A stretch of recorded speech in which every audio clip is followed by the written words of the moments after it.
Welcome to Gen Z Matters, where we bring our perspectives to the world. For our fourth episode, I am thrilled to be joining you guys with Angelina Rodriguez. Hi, Angelina, how are you doing? Hello, I'm doing well and yourself? I'm doing great. It's a pleasure to have you on with us today. So, would you mind introducing yourself and then mentioning your student initiative? Well, hello. I'm currently a high school senior. I'm preparing for college. It's a very strenuous process, but I'll get there. I'm the president of Direct to Success, which was founded by our teacher sponsor, Ms. Tobin, and elevated by a bundle of her students whom she trusted and selected. That's amazing.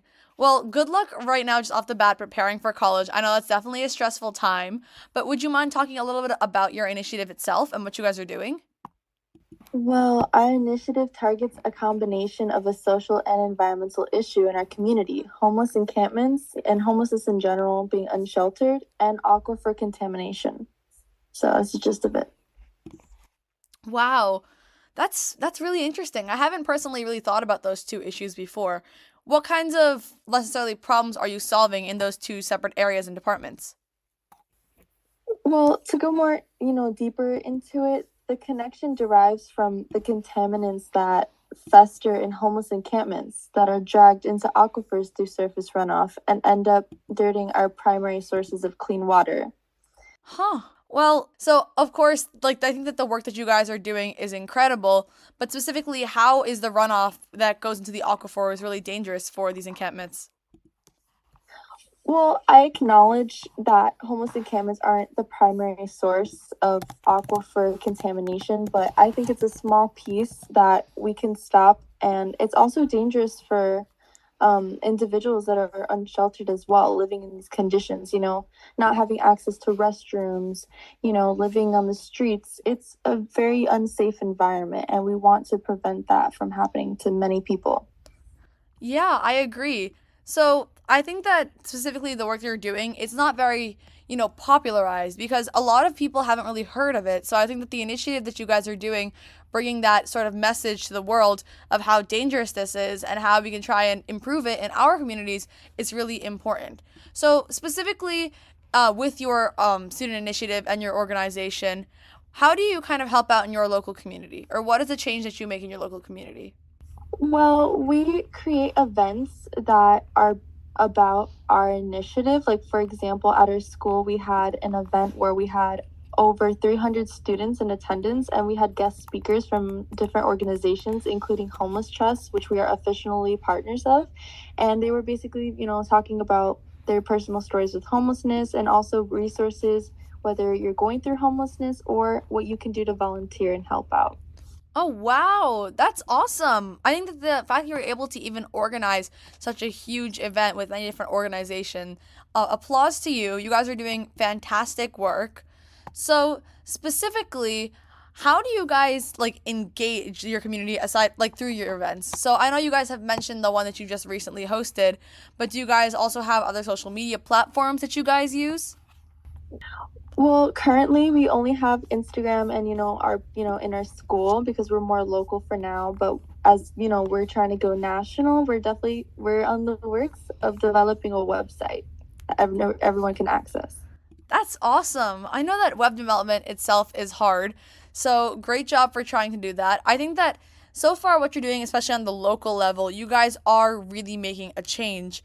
And it's really important for younger voices to start standing out and kind of making that change, specifically in our starting small in our local communities and then branching out nationally. So, you guys are starting a very important precedent for many future generations to come. So again, applause to you guys. I commend you. You guys are doing an amazing job.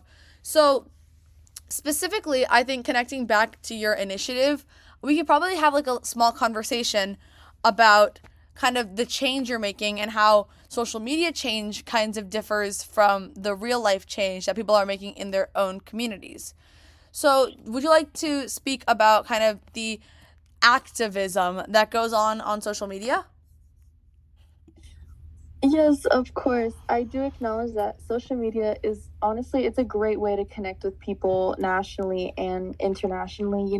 I found the Gen Z Matters podcast through social media. So, of course, it's a great resource, but it is only a small piece of the puzzle. However, collaboration and activism should go beyond that. I think speaking with people directly can really go a long way, or even hosting events promoting your message. That's amazing as well.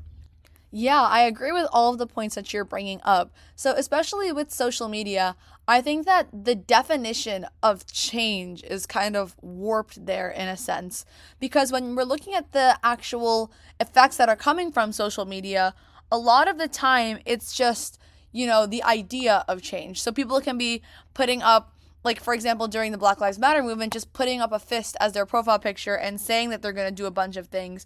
However, social media doesn't always propagate real change. But on the flip side, it can, in a way, connect a lot of people, like you were mentioning. So, especially when trying to organize events and community outreach, a lot of the time you're going to find more of a like minded crowd on social media than you necessarily would in your local community. So, it can be helpful in many ways, but it definitely was important to bring up how it can kind of be like a false sense of change. So, with your initiative, I would personally like you to go along and talk about how you started it for our viewers because it's definitely is not easy to go and start up something all by yourself. Well, our initiative was founded by our sponsor, Ms. Tobin. She recognized these issues. We actually went to a homeless awareness rally that was in St. Thomas University. And this was my second time going, and it'll soon be my third time going. And we were listening to all these speakers that had personally experienced homelessness on different degrees, whether it was they were homeless for some time or 10 plus years. And we were impacted, but we weren't really doing anything after that. We were speaking about it and brainstorming ideas, but we weren't actively, participating in making a change. And ever since then, Miss Tobin was like, you know what? I want to actually do something about this. And she recruited a bunch of her favorite students, and that's where we are today.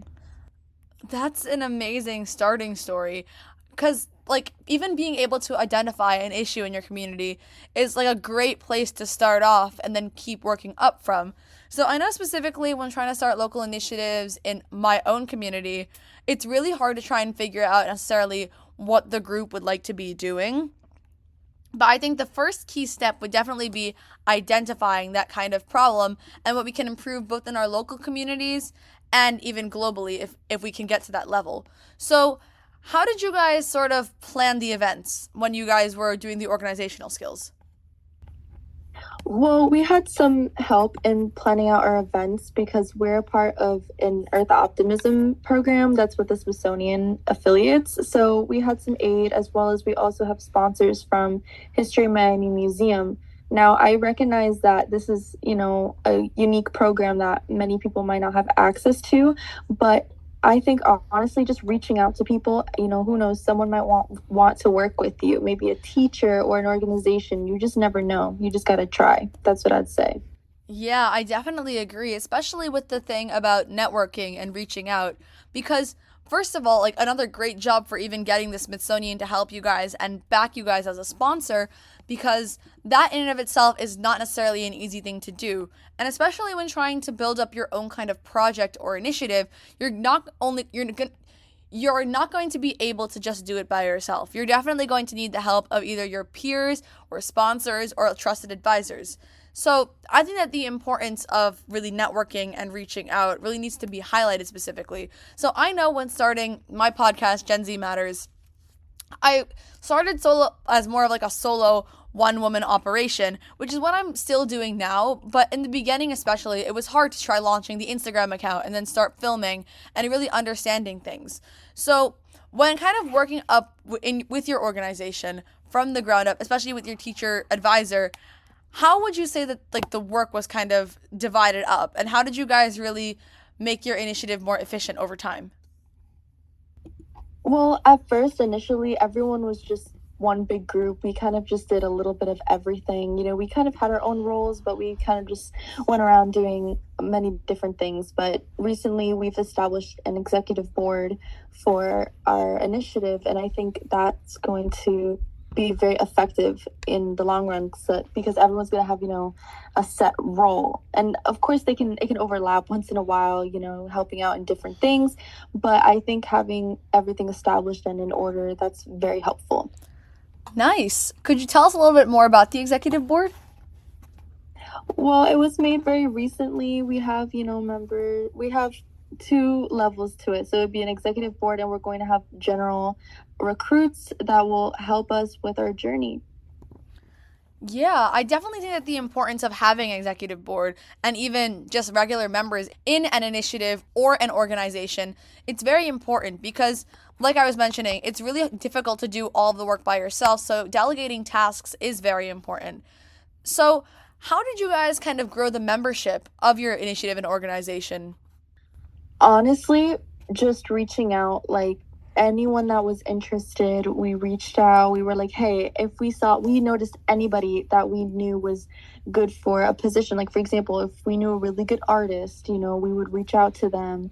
Like the artist we have, our creative director, shout out to them. Like honestly, most of the members that we have, we just shouted out, we shouted them out. They're like, hey, would you like to be a part of our initiative? And it just happened. That's honestly very awesome because I think that the way you have to really start growing membership, especially with with a newer initiative, it's really by that sort of initial reaching out and trying to figure out people who would be best for different roles. So I think that the work you guys are doing as an initiative, as the Teen Task Force, it's really, really great.